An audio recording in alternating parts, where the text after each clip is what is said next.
Asparagus tumbuh di Indonesia, bahkan bisa ekspor. Asparagus merupakan jenis sayuran yang populer di Indonesia. Tanaman asparagus aslinya berasal dari daratan Mediterania di Eropa Selatan. Dari dataran Eropa, budidaya asparagus menyebar ke negeri Belanda dan Jerman. Di Indonesia sendiri, tanaman ini berkembang sejak zaman penjajahan Belanda. Maka dari itu, tak heran jika budaya mengkonsumsi sayuran ini lebih condong ke budaya kuliner barat, yang kerap dijadikan sayuran pendamping hidangan masakan Eropa seperti steak. Kendati identik dengan kuliner barat, budidaya asparagus di Indonesia tetap menjanjikan. Bahkan salah satu pembudidaya asparagus di Lembang, Jawa Barat memasarkan hasil budidayanya ke Singapura. Dan ia sudah mulai membudidayakan asparagus sejak tahun 2009 lalu. Asparagus sendiri dikenal sebagai sayuran bergizi tinggi. Selain mengandung banyak serat, asparagus juga kaya kandungan folat yang baik untuk kesehatan jantung dan meningkatkan produktivitas air susu ibu. Harga sayuran ini memang terbilang relatif mahal. Di tingkat pedagang retail, asparagus biasa dijual seharga 50 hingga 70 ribu per kilogramnya. Memang bukan sayuran murah, maka dari itu tak heran orang-orang jarang mengkonsumsinya. Pembudidaya asparagus dari Denpasar, Bali juga mengatakan hal yang sama.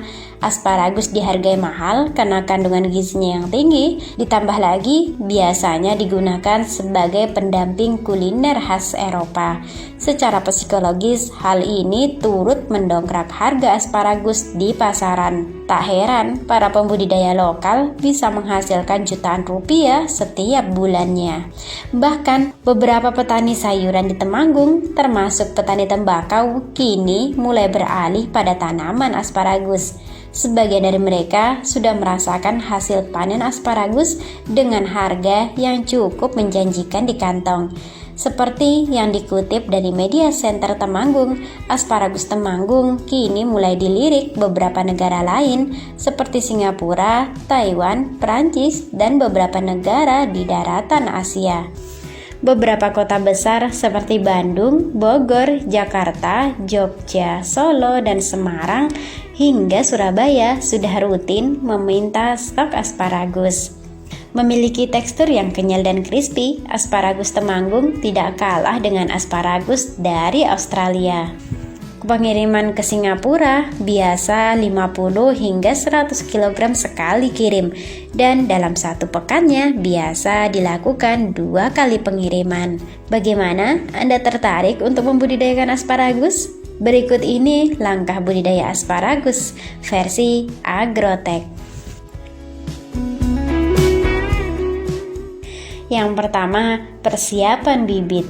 Pembibitan asparagus sebenarnya dapat dilakukan secara vegetatif dengan kultur jaringan, anakan yang berasal dari tunas maupun stek, serta secara generatif dari biji. Dari ketiga asal bibit tersebut, bibit yang berasal dari biji lebih baik. Dulu bibit didatangkan dari Taiwan, tetapi mulai dari tahun 2007, petani mulai mengembangkan usaha pembibitan asparagus secara mandiri. Harga bibit asparagus hijau mencapai 2,5 juta rupiah untuk setiap 2 pon atau 800 gramnya. Dalam luasan 1 hektar lahan memerlukan sekitar 600 gram bibit asparagus. Dalam pembibitan dengan biji terdapat 6 tahap, yaitu persemaian, perendaman benih, semai benih, perawatan persemaian, dan pemupukan. Pemupukan ini sendiri dilakukan sewaktu masih persemaian. Setiap 20 hingga 30 hari dilakukan pemupukan susulan dengan pupuk urea. Yang kedua, seleksi dan pencabutan benih. Transplanting atau pemindahan bibit dilakukan setelah 5 hingga 6 bulan. Hal-hal yang harus diperhatikan dalam transplanting diantaranya bibit yang akan dipindahkan adalah bibit yang sehat bibit yang dicabut harus segera ditanam dan sebelum penanaman akar harus dipotong, disisakan 20 cm dan pucuk tanaman dipangkas hingga tinggi tanaman hanya kurang lebih 20 cm. Yang ketiga, pengolahan tanah. Sebelum penanaman, lahan yang akan ditanami asparagus dibajak dalam merata. Dibuat parit dengan kedalaman 15 hingga 20 cm. Untuk tempat tanam, jarak antar tanaman 40 hingga 50 cm dan jarak antar baris 1,25 hingga 1,5 meter. Pada awal tanam tidak digunakan pupuk kimia, tetapi menggunakan pupuk kandang. Ketiga, proses penanaman. Bibit yang ditanam adalah bibit yang sudah berumur 5 hingga 6 bulan. Penanamannya sendiri dilakukan pada pagi hari atau pada sore hari. Kelima, proses pemeliharaan.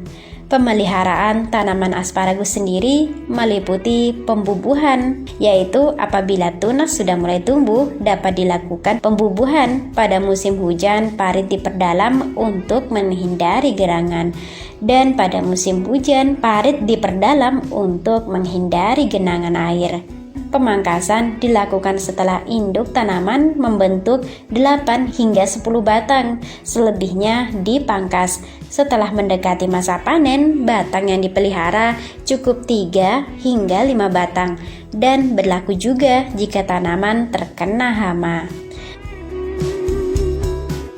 Pengairan dan drainase dilakukan dengan cara menggenangi parit setinggi setengah dari tinggi parit, ditunggu hingga air meresap sampai atas, kemudian sisa air dibuang. Irigasi pada musim kemarau dilakukan tiap 1 minggu sekali. Dilanjutkan pemupukan susulan. Selain pupuk susulan, setiap tahun juga dilakukan pemupukan berkala, yaitu pemupukan berat seperti saat pertama kali tanam. Pada saat tersebut tidak dilakukan panen selama 3 hingga 4 minggu yang disebut dengan fase istirahat, dan dilakukan seleksi induk. Pupuk susulan kimia diberikan setiap bulan, sedangkan pupuk kandang diberikan setiap 3 bulan sekali. Pengelolaan hama dan penyakit. Tanaman induk yang mati karena terkena hama atau penyakit harus dipotong dan diganti dengan cara membesarkan batang yang tumbuh normal. Hama yang sering dijumpai adalah ulat gerayak atau ulat tanah yang menyerang selama periode transisi musim kemarau ke musim hujan. Pengendalian hama dan penyakit sendiri dilakukan secara mekanik selama serangan belum terlalu berat. Aplikasi pestisida dilakukan jika serangan sudah cukup berat. Pestisida yang digunakan adalah pestisida organik yang terbuat dari daun tembakau. Proses panen. Kriteria panen asparagus dapat dipanen rebungnya pada umur 4 hingga 5 bulan setelah transplanting. Asparagus hijau yang dipanen adalah setelah muncul di atas tanah dengan kondisi pucuk yang masih kuncup. Panen sendiri dilakukan dengan 2 cara, yaitu mencabut dan memangkas atau memotong batang muda. Cara panen dengan memotong batang muda merupakan cara yang lebih baik karena cara tersebut tidak merusak sistem perakaran tanaman yang dijadikan indukan. Jika panen pertama dilakukan pada umur 4 bulan setelah transplanting, maka panen kedua pada umur 5 bulan dan interval panen 2 hari sekali. Bulan ke-6 dan seterusnya dapat dipanen setiap hari.